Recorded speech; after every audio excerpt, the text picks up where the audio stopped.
సామాన్య భాగాహారం ద్వారా కసాగు.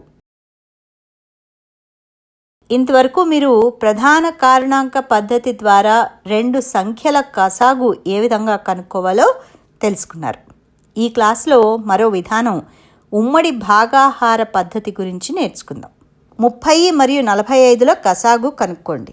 మొదట 2 సంఖ్యలను ఒక వరుసలో కామాలతో వేరు చేసి రాయాలి. ఇప్పుడు భాగించడం ప్రారంభిద్దాం. 30 ఒక సరి సంఖ్య కాబట్టి కనిష్ట ప్రధానాంకమైన 2తో భాగించబడుతుంది. 2 1 2, 2 5 10. ఇప్పుడు 45ని కింద రాసుకోవాలి. ఇవి 2 బేసి సంఖ్యలే మరియు 3 కనిష్ట బేసి ప్రధాన సంఖ్య కాబట్టి 3తో భాగించవచ్చు. 3 5 15 మరియు 3 15 45. 15ను కిందకు దించుకోవాలి. తర్వాత 5 1 5 మరియు 5 3 15. కాబట్టి 30 మరియు 45 యొక్క కసాగు 2 × 3 × 3 × 5 = 90.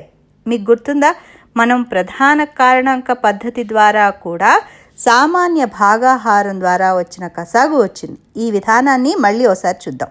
మొదటగా ఇచ్చిన సంఖ్యలను కామాలచే వేరు చేసి ఒక వరుసలో రాయాలి. ఆ సంఖ్యల్ని కనిష్ట ప్రధాన సంఖ్యతో భాగించాలి.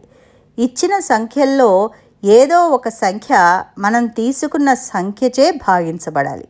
మనం తీసుకున్న ప్రధాన సంఖ్యచే భాగింపబడని సంఖ్యను కింద రాసుకోవాలి. ఈ విధంగా అన్ని 1లు వచ్చే వరకు ప్రధాన సంఖ్యలచే భాగిస్తూ పోవాలి.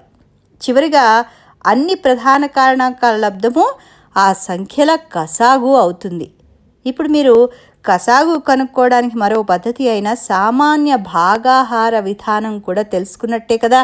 సాధన చేసి మరి నేర్చుకోండి. తర్వాత పాఠంలో మరిన్ని విషయాలు మనం నేర్చుకుందాం. మళ్ళీ కలుద్దాం.